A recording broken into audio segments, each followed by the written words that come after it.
Hello friends, स्वागत है आपका इस नई वीडियो में। मेरे सामने खड़ी है होंडा की SP 125, अभी की 125 सीसी की सबसे ज़्यादा सेल होने वाली मोटरसाइकिल।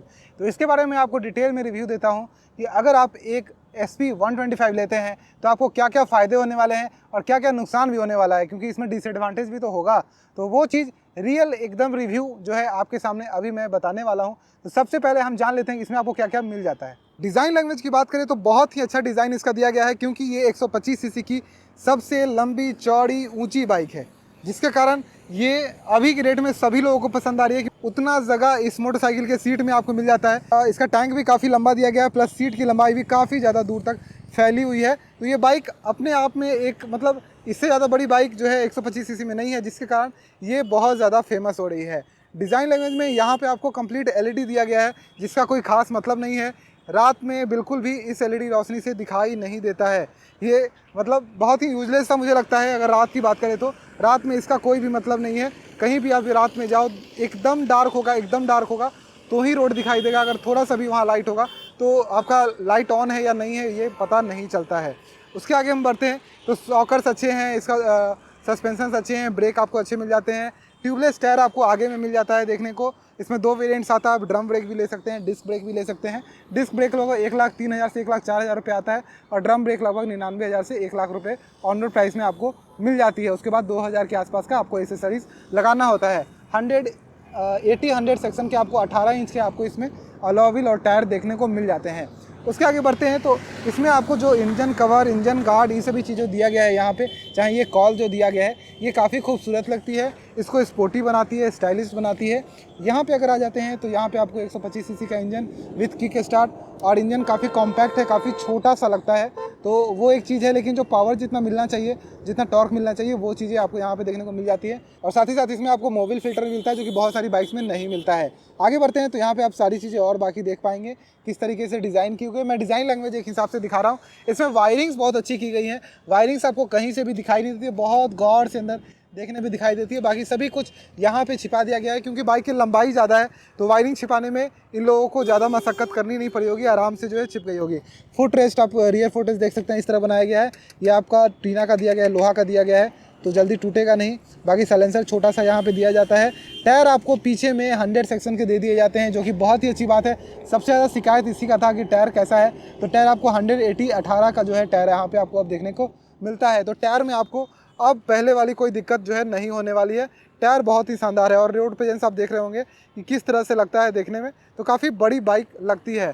टायर स्लीपेज की चीज़ तो है इस बाइक में, वो एक और बड़े कारण से है, क्योंकि इस बाइक की लंबाई ज़्यादा है तो ये बाइक जो है वो ज़्यादा स्लीप करती है। आइए मैं आपको अब इंस्ट्रूमेंट कंसोल पे कुछ चीज़ें दिखाता हूँ। ये बाइक सिर्फ 850 किलोमीटर चली हुई है, और 850 किलोमीटर के साथ इसमें अभी माइलेज कितना शो कर रहा है और रियल लाइफ माइलेज इसने कितना निकाला है, दोनों ही चीज़ मैं आपको बताने वाला हूँ।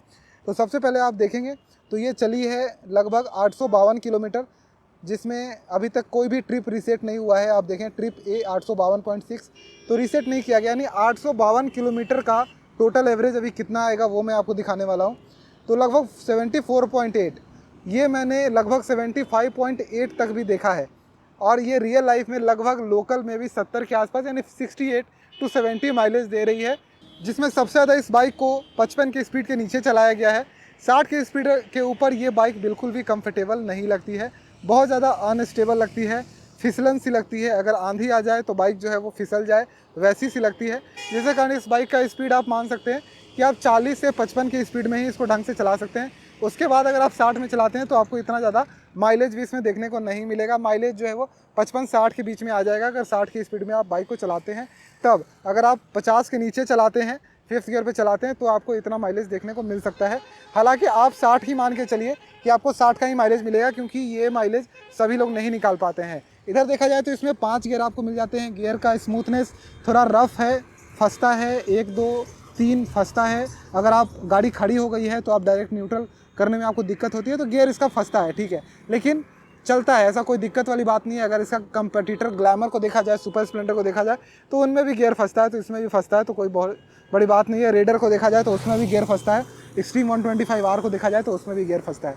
वही चीज़ यहाँ पे है, उतना ही गियर इसमें भी आपको फंसता है। यहाँ पे प्लास्टिक कवर दिया गया है, जो एक अच्छी चीज़ है कि अगर आप कभी इसको चलाते हैं चप्पल पहनकर तो फिर ज़्यादा गर्म या फिर टच नहीं करता है, तो आपको ज़्यादा दिक्कत नहीं होती है। Side stand cut off switch दिया गया है। पीछे का मुझे एरिया काफ़ी अच्छा लगता है। यहाँ पे ये आपका फाइबर का कवर दिया गया है, सेंटर स्टैंड दिया गया है, लेडीज़ फुट रेस्ट, और ये जो साड़ी गार्ड है ये बहुत अच्छा आपको लगेगा।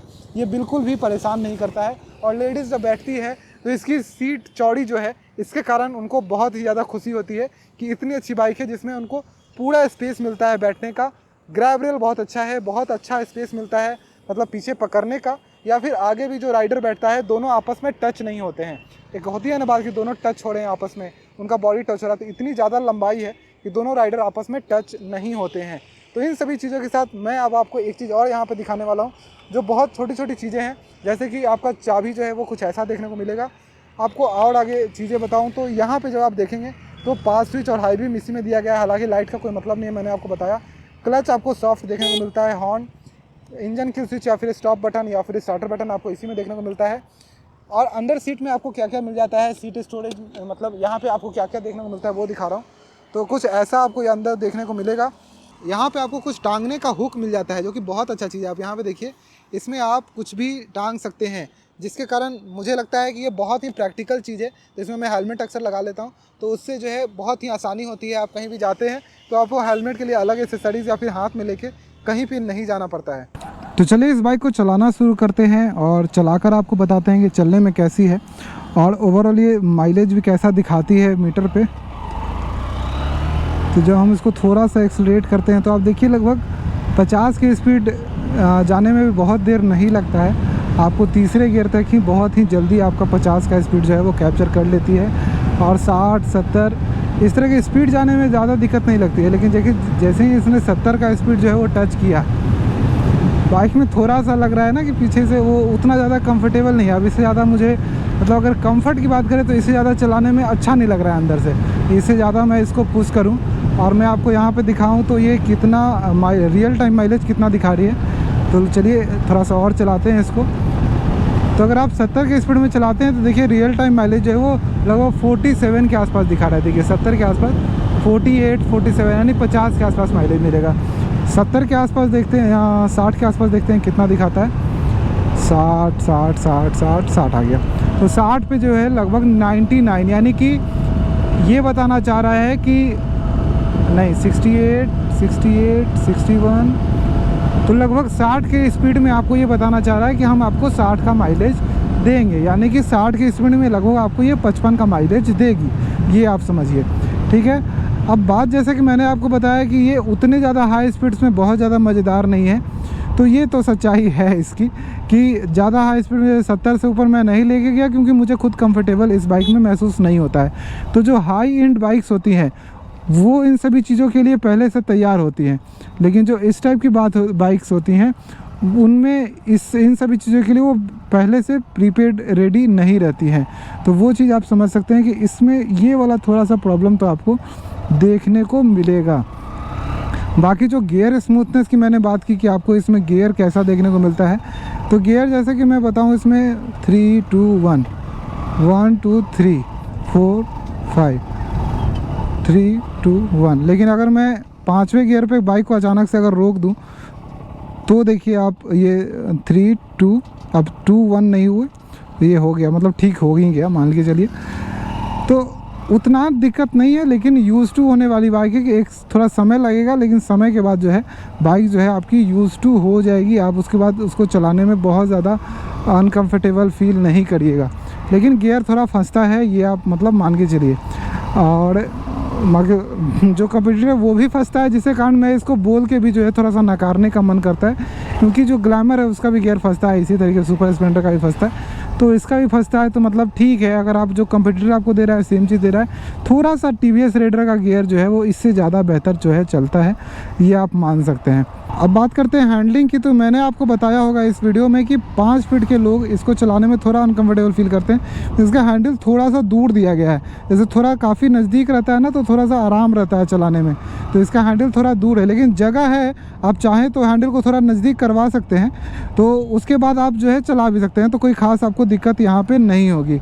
हाई स्पीड्स के लिए बाइक नहीं है, नॉर्मल स्पीड्स के लिए काफ़ी बेहतर है।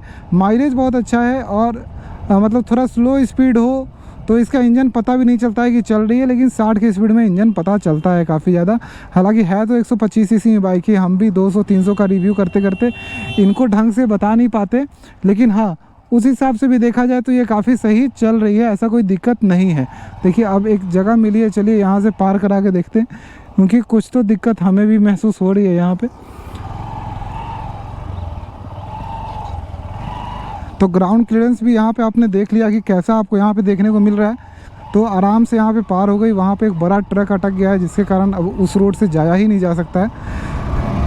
तो ग्राउंड क्लियरेंस भी आपको अच्छा मिल जाता है कि आप इस तरह के रोड ब्रेकर्स पे डायरेक्ट जंप करा सकते हैं। उधर से मैंने थोड़ा सा सपोर्ट लिया, हालांकि देखिए पल्सर वल्सर सब स्ट्रगल कर रही है, सुपर स्प्लेंडर भी नीचे से टक्कर खा रही है, इस बाइक ने आराम से निकाल लिया। तो ग्राउंड क्लियरेंस में भी आपको खास दिक्कत नहीं होगी।